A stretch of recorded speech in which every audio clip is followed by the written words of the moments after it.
Dahil sa isang tip, nalaman ng mga otoridad ang posibleng kinaroroonan ng suspect sa pangahalay sa isang menor de edad sa Rizal. Pinlano ng mga pulis ang entrapment operation. Nagpanggap ang isang asset na bibili ng lupa na pagmamay-ari ni Rodrigo sa Rizal. Yun lang, negative. Walang Rodrigong lumitaw sa kanilang bahay sa Rizal. Pero maya-maya pa, isang video call ang natanggap ng asset. Nang sagutin niya ito, kumpirmado, ang suspect na si Rodrigo ang nasa kabilang linya. Tingin daw ng bahay mo, di ba yun palagi mong tinatanong sa akin? Oh. Sige. Oh. Eh, so magkano ba anak? Taga saan pa kayo? Sa ano po, Kainta lang po. Mahirap yan. Kainta yan eh. Saan kayo sa Kainta? Sa may ano lang po, sa Floodway po. Sa may tulay. Oo, malayo yan. Oh. Ba't kayo nakapunta dyan? Nasabi lang po sa amin nung ano, na binibenta daw po dito. Hindi man nagpakita, hindi tumigil ang mga otoridad sa pagtugis sa kanya. Hanggang sa isa pang tip ang nakuha nila na posibleng nasa Marikina City si Rodrigo. Sinuyod ng CIDG, DSOU at Resibo ang dalawang barangay sa Marikina City. Titignan natin yung bahay na sinend ko dyan sa messenger natin. Tignan nyo kung meron kayong suspect na yun, tao kayo agad o ano, hinto kayo para tignan nyo mabaigi. Ano? Kasi medyo dito na yun eh. Makalipas ang ilang oras na pag-ikot, wala pa rin ang hinahanap na suspect.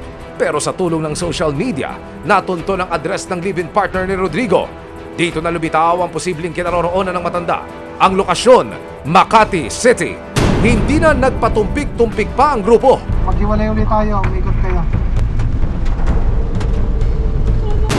Ito sir, pati itong ano, ito yan oh. Nilooban dito yo. Sir, ito yan sir. Pare, sa lubong naman, lapitan mo na agad yun. Galing ako sa loob. Positive, lagi ipinto, paupahan.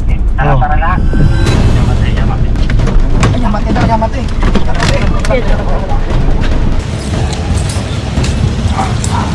For real na talaga, nasa loob ng bahay ang mailap na suspect. Ang pulis po kami. Alam niyo naman po siguro. Taga-CIDG po kami. Wag na po tayong gagawa ng hindi maganda. Hindi ako nakatayo eh. Opo, Ang suspect natuklasang na-stroke noong nakaraang taon. Opo. Alam mo naman siguro na yung kaso niya. Nandito po kami upang arestuhin po kayo sa bisa ng warrant of arrest na ibinaba ng Family Court, Court Judicial Region, Branch 18, Cainta, Rizal po. Sa kasong rape under Article 266 in relation to Article 266B, the Revised Penal Code. Kayo po ay may karapatang manahimik o magsawalang kibo. Ano man ang inyong sasabihin ay maaaring gamitin pabor o laban sa inyo sa anumang hukuman dito sa atin. Ayon sa suspect na si Rodrigo, fake news daw ang krimeng ibinabato sa kanya. Hindi po totoo yun. Matay na ako, tsaka ano ng Diyos, hindi ako talaga nang nagpiyasa nga ako, tapos nung hearing ko ng February, hiningan ako ng 200,000 damage per issue raw. Wala akong ibayad. Patunayan naman talagang hindi ako nang rape. Alam niyo po bang meron na po kayong warrant po doon? Opo, sabi sa akin niya, may warrant daw ako pag hindi ako matin. Hindi na ako makatin, wala akong pambayad sa korte na 200,000 piso para sa kanya yun.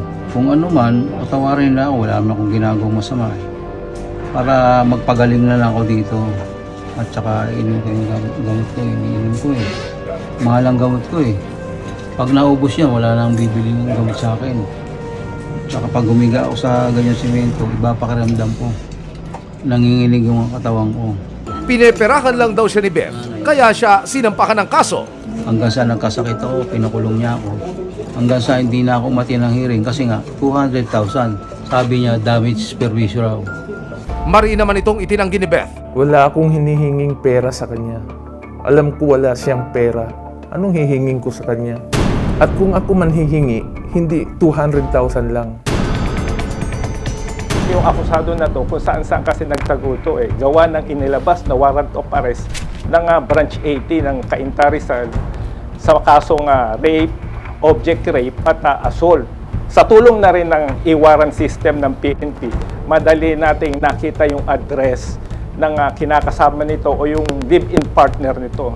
At nang binuksan din natin yung e-rogue, doon natin nalaman na mayroon pa pala siyang kaso na acts of lasciviousness. Wala naman pong kriminal o gumagawa ng karumal-dumal na kasalanan na aamin siya. Walang magnanakaw o walang mamamatay tao na aamin na gano'n ang kanyang ginagawa.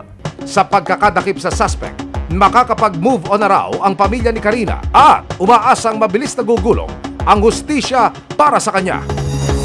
Mabuti sa kanya yun. Tama sa kanya yun. At gusto ko, habang buhay na siyang magdusa sa kulungan. Ama siyang makulong ng habang buhay kung habang buhay. Pagdusahan niya, ginawa niya yun eh. Kasalanan niya, panagutan niya.